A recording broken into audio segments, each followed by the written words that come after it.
En el primer episodio de Sin Querer Queriendo, conocimos a un joven Roberto Gómez Bolaños, un ingeniero que dejó su vida segura por un sueño incierto. Vimos cómo conoció a Graciela, cómo entró al mundo del guión y cómo su talento con las palabras empezó a abrirle puertas. También fuimos testigos de la primera gran promesa: no te voy a romper el corazón. Pero el camino del arte no siempre es justo, y en este segundo episodio veremos cómo nace su legendario apodo y cómo una decisión lo llevaría a separarse de quienes no creían en su verdadero valor. Es 1959, Ciudad de México. En un foro de televisión se está rodando un sketch con Viruta y Capulina. Ambos eran ya figuras reconocidas en el mundo del humor mexicano. El director, interpretado por Edgar Vivar, recibe una mala noticia. Gonzalo entra corriendo, le dice que la actriz no va a llegar, está enferma. El director no pierde tiempo, pide que llamen al escritor. Roberto entra al set. El director le dice: Roberto, quita a la novia de la escena y reescribe esto para que funcione igual. Roberto se sienta, lápiz en mano, y empieza a trabajar. Poco después se lo entrega al director. El director lo lee, sonríe y dice: Mi querido Roberto, déjeme decirle que es usted todo un Shakespeare. Maneja la pluma y el lenguaje como nadie. Y añade: tenemos aquí a todo un pequeño Shakespeare, todo un Shakespearito. Los demás dicen: ya está, ya tienes un nuevo apodo, Chaparro. La escena se reescribe, se graba y funciona. Y Roberto empieza a dejar de ser invisible. Afuera del foro llueve. Gonzalo camina con Roberto. Gonzalo dice que va al centro. Roberto le dice que pueden compartir el paraguas. Muchas gracias, Chespirito. Usted es la pura ley, le dice Gonzalo. Roberto, extrañado, le dice que repita ese nombre. Después le dice que le gusta así como lo dijo, con Chespirito. Y así nació el apodo que marcaría su vida, Chespirito, un diminutivo de Shakespeare, pero con un toque mexicano. Este hecho fue confirmado por el propio Roberto en entrevistas. El apodo surgió por su facilidad para escribir guiones de comedia y porque medía apenas 1,60 m. Era literalmente un Shakespeare pequeñito. Pero más allá del chiste, este momento marcó un antes y un después. El escritor invisible comenzaba a convertirse en una figura con nombre propio. 9 años después, el ambiente ya no es tan alegre. Viruta y Capulina discuten. La relación entre ambos está desgastada. Roberto intenta calmar las aguas, pero el clima es tenso. Uno de ellos empuja a Roberto y le dicen que se dedique a escribir. Mientras sigue la discusión, Roberto se aleja. En casa, Graciela sirve la comida. Lo entendí hace 20 años cuando renunciaste a ser ingeniero. Pero ahora, ¿por qué?, le dice Graciela. Roberto dice que ya es mucho tiempo de malos tratos y que ya no está dispuesto a que lo sigan humillando. Graciela dice: ¿cómo vas a pagar las quimioterapias de tu mamá? Roberto dice que hablará con sus hermanos, buscará una solución. Graciela dice: ¿qué vas a hacer? Roberto dice: lo mismo pero diferente. Ahora sí voy a hacer la comedia que a mí me gusta. Sergio dice que le cuente si tiene algo, que él le puede ayudar. Roberto añade que esta vez va a actuar también. Y ese fue el punto de quiebre. Roberto entendió que no bastaba con escribir bien, necesitaba un lugar donde lo dejaran brillar, donde no lo vieran como un simple asistente o una sombra. 1978, Acapulco. La comitiva del Chavo del Ocho llega al hotel donde grabarán uno de los episodios más recordados de toda la serie. Roberto baja tranquilo, pero detrás de él se oyen vítores diciendo Kiko.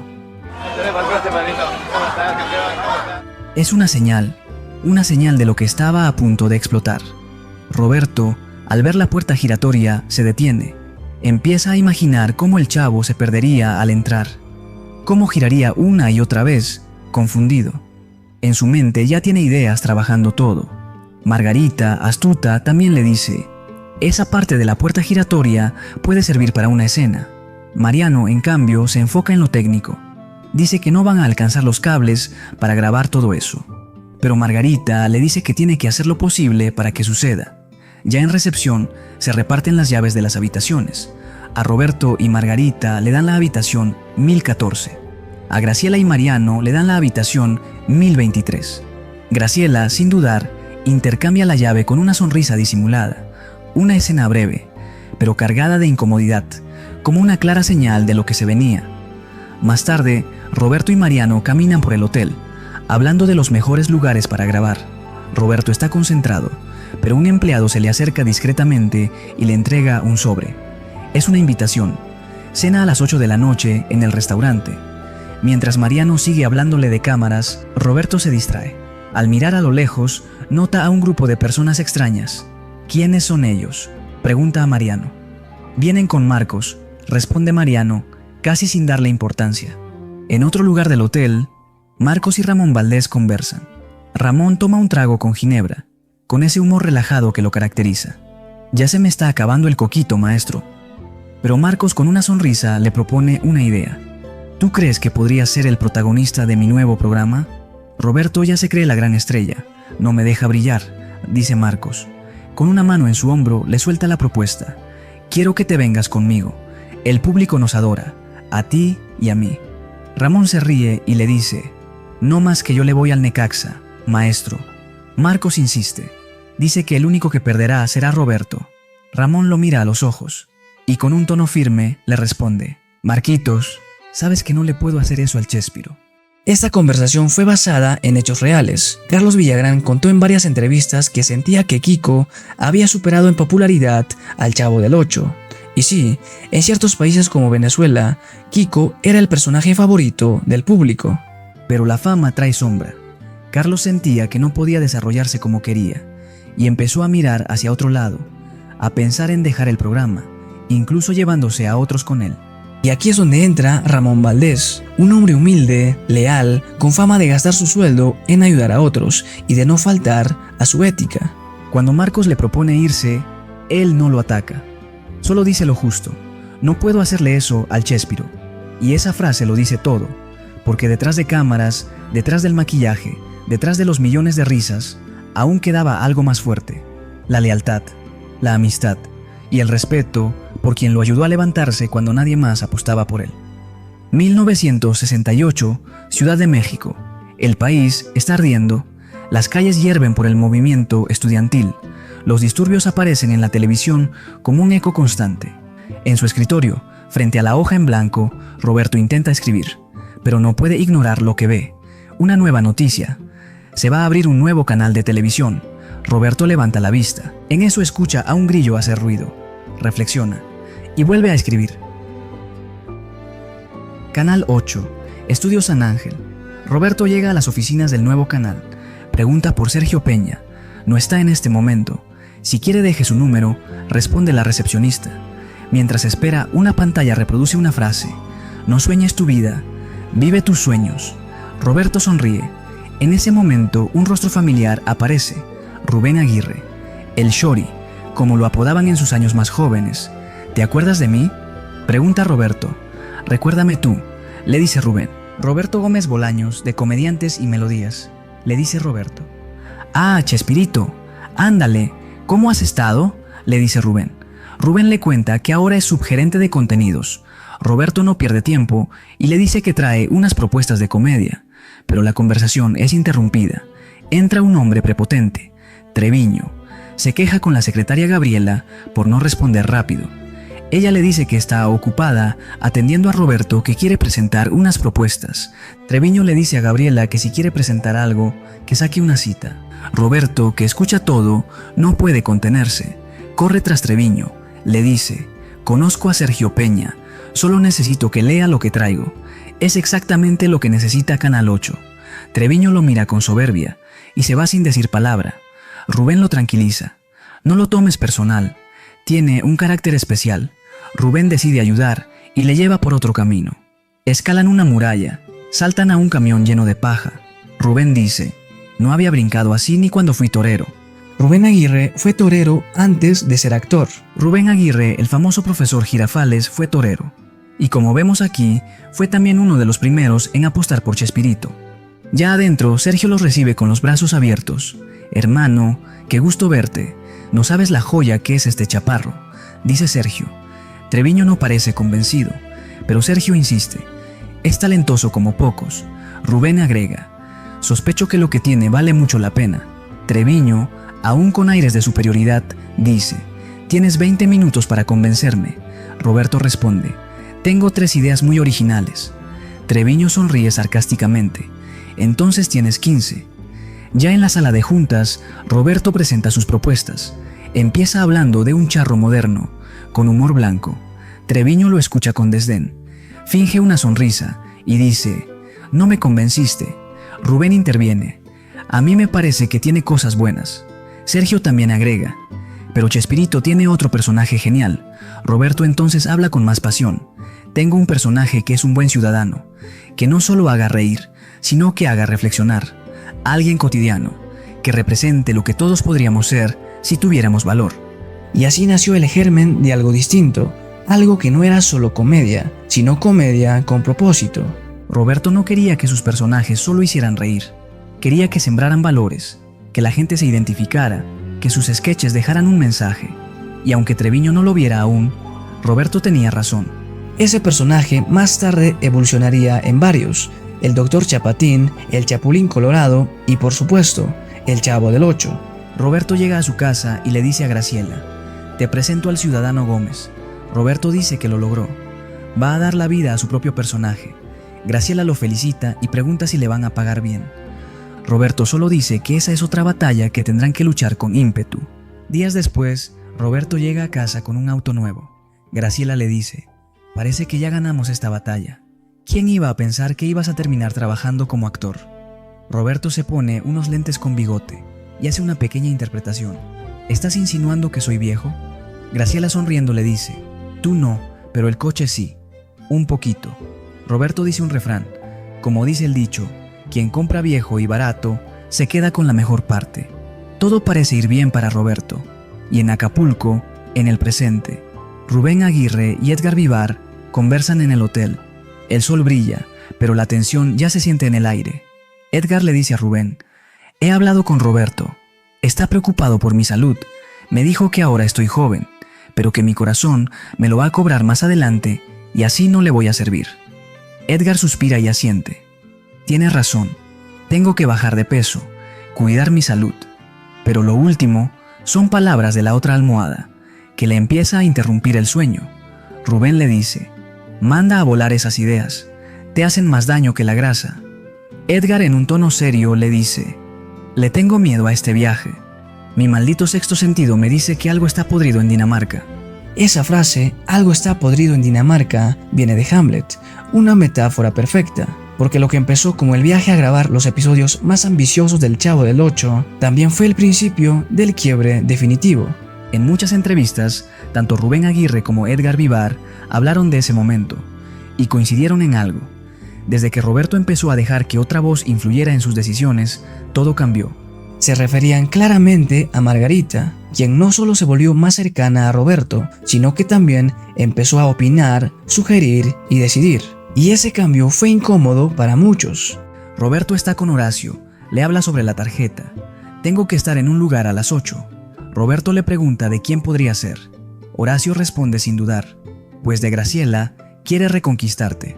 Roberto dice que podrían ser los hombres de Marcos, o incluso esa persona, haciendo referencia a Margarita. Horacio está seguro de que es de Graciela. Roberto dice: «Tienes razón, voy a ponerme guapo». Regresando al pasado, Roberto está grabando una escena del ciudadano Gómez. De pronto, Graciela entra y le dice: «Es tu mamá. Está mal». Roberto sale corriendo. En casa, la familia está reunida. Sube las escaleras y entra en la habitación. Su madre lo ve. Por un momento cree ver a Francisco, su difunto esposo. «No soy Francisco, soy Roberto, mamá», le dice Roberto. Ella lo reconoce. Le sonríe con ternura, pero con voz débil le dice: «Tienes la misma mirada que tu padre». Llevan el arte en las venas, pero eso no siempre es una bendición. «Hijo, nunca te alejes de la gente que te ama por perseguir fantasmas de tu imaginación, y asegúrate que todo lo que hagas en tu vida valga la pena». Perseguir los sueños es noble, pero si en el camino dejas atrás a quienes te aman, tal vez no es un sueño, es solo un espejismo. En el estudio del Canal 8, Treviño le comunica la mala noticia: el ciudadano Gómez será guardado. No es el momento. El país está en llamas y no queremos problemas. Roberto intenta negociar. Tengo otros personajes, otras ideas. Treviño lo frena en seco. No sigue nada Gómez. Días después, en casa se llevan el auto. No puede seguir pagándolo. En el parque, Roberto se encuentra con Sergio Peña. Le cuenta que tiene otro personaje, el viejito, el doctor Chapatín. Sergio se interesa, le dice, ese sí puede funcionar, vamos con Vargas, el jefe. En la noche, Roberto ensaya con una bolsa de papel y un disfraz. Su hija lo ve y grita pensando que es un ladrón. Él le explica que es solo su nuevo personaje, que solo estaba practicando. Ya en el canal, Roberto explica el personaje. Vargas duda, pero lo escucha. Finalmente, le da el voto de confianza. Roberto se pone manos a la obra.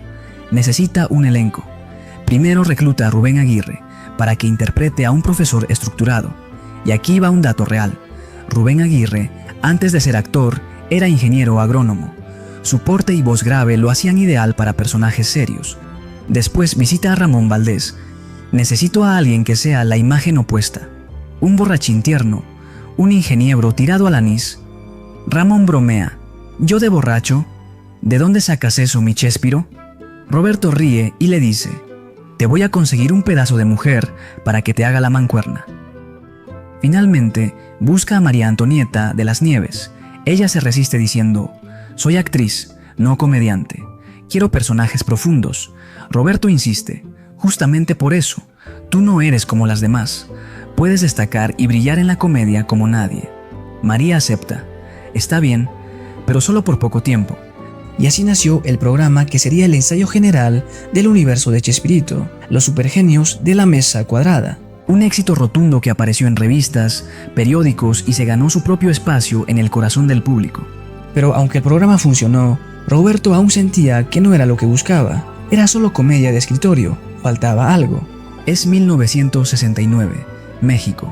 Treviño se reúne con Roberto en la oficina de Canal 8. Los dueños de la televisora creen que este es el momento perfecto para darle un buen golpe a la competencia. Queremos que tus chistes se burlen de los artistas del otro canal. Roberto lo mira en silencio. No le gusta lo que oye. Treviño le responde directo. No se trata de que te guste. Es lo que tienes que hacer.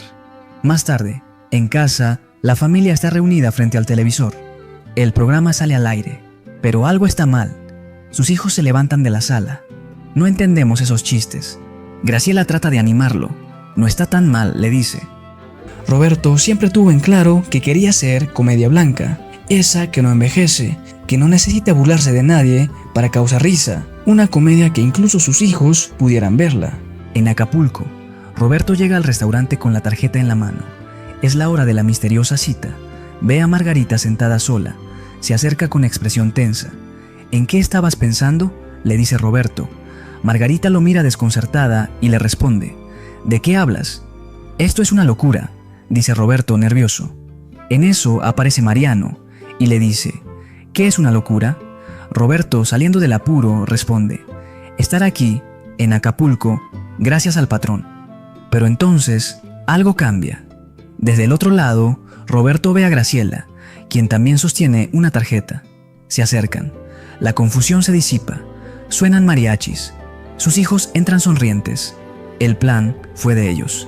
Querían ver a sus padres juntos. Querían devolverles una chispa. Desde lejos, Margarita observa la escena. Regresando al 1969, Roberto entra en casa. Tiene una expresión decidida. Le dice a Graciela que ha renunciado. Graciela lo mira, desconcertada. No me gusta el rumbo que está tomando los supergenios de la mesa cuadrada. No quiero hacer chistes que mis hijos no entienden. No quiero burlarme de nadie. No quiero hacer comedia que pase de moda. Graciela solo le dice, ¿y qué va a hacer de nosotros?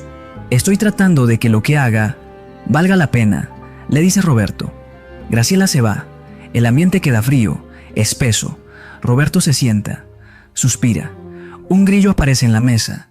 Lo observa. Y así a veces la única voz que queda es la del silencio. A veces, el único aliado que tenemos es un grillo, porque incluso él entiende cuando un hombre decide no traicionar sus principios. Y así termina este segundo episodio de Chespirito sin querer queriendo, entre el nacimiento del Dr. Chapatín y la renuncia a los supergenios. Roberto no está dispuesto a pasar sobre sí mismo. Quiere ser fiel a su comedia, a su corazón, y eso no tiene precio. Es lo que le da sentido a su vida.